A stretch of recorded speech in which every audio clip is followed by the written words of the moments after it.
If you're anything like I was, you know the frustration of getting so angry with your husband that things get ugly and you end up with an emotional hangover.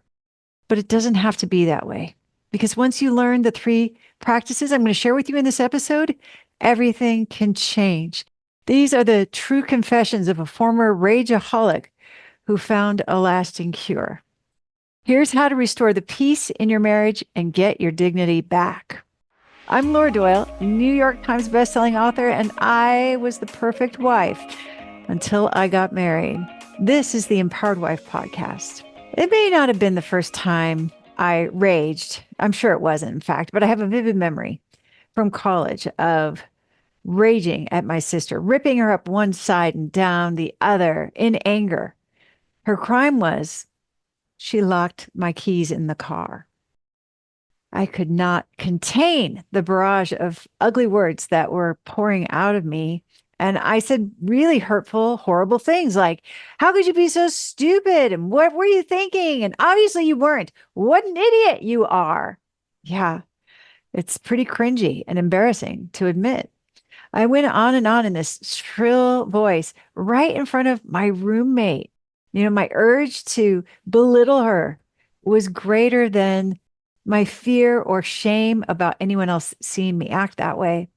I could not stop myself from belittling her. It gave me some kind of release that I could not deny.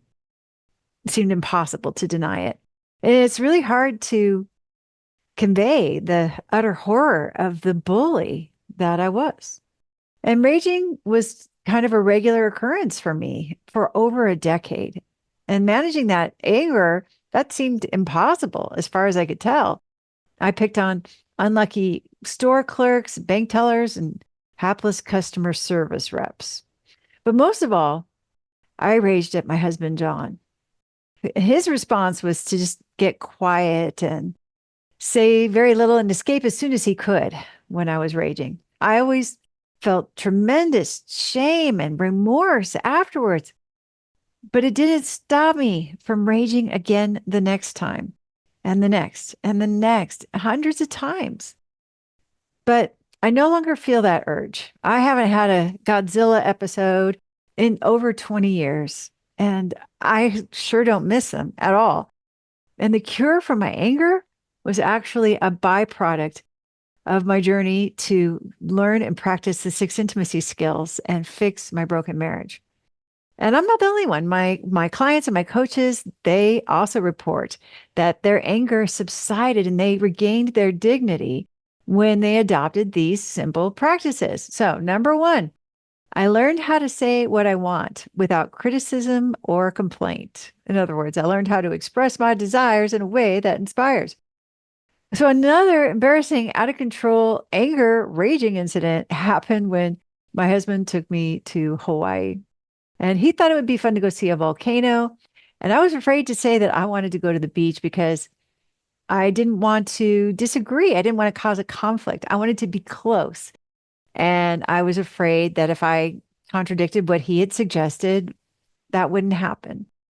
And by the way, that's what all of us angry women really want deep down is to be close and connected.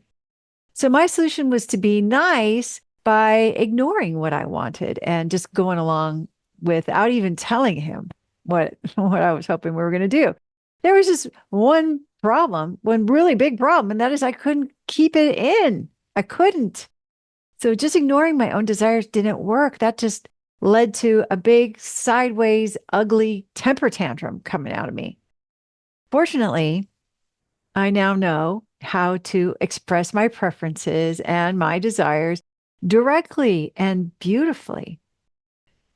These days, I know that sucking it up and ignoring my desires is a really bad setup, and it could end in an unpleasant outburst. Making myself happy is a really high priority now to me so that that doesn't happen. And I thought back in the mad old days that I was angry and miserable because of my husband and the problems in my marriage and other things outside of me too. And now I know it's my job to make myself happy, and my happiness doesn't depend on anyone else. That's all me. Now, I put myself on a happy plan where I do at least 3 things a day for my own enjoyment, just to make me smile or feel good, feel content, gratified, anything like that. It's just for frivolous fun. And at first it felt hard and I felt guilty because suffering and complaining, that felt more familiar. That was the norm for me. And now I can tell right away if my happiness tank is low and I know what to do. I got to stop, drop, and find some fun right now. I found it's hard to be angry when I'm ridiculously happy and grinning. It just doesn't really come up. Number two, I asked myself how I felt and what I wanted. Now, in the mad old days, I was focused on what was happening outside of me. And one really big distraction was focusing on what my husband hadn't done and what I thought he should be doing. And it turns out it's impossible to take good care of myself when I'm focused on other people. And when I don't take good care of myself, I get mad and tired and afraid. Yeah, I get afraid. That's a dangerous combination for a rager like me. Today, I'm constantly turning my attention back to myself and asking these two powerful, magical questions. I'm like, how do I feel? How do I feel? Oh, tired. What do I want? I want to rest. I want to go take a nap. I want to sleep in. Or I want to get outside, get some sunshine.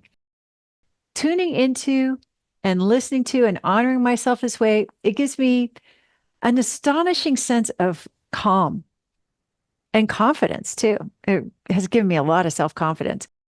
That's something that angry me didn't even know about.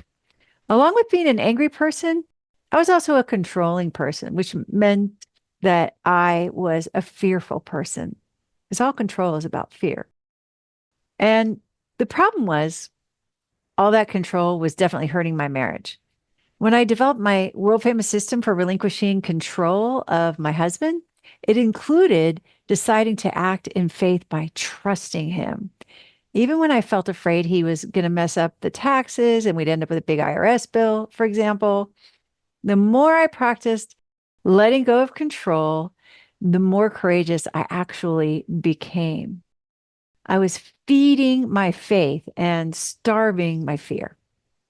And the more courageous I became, the less the fear would mix with the anger and cause an explosion.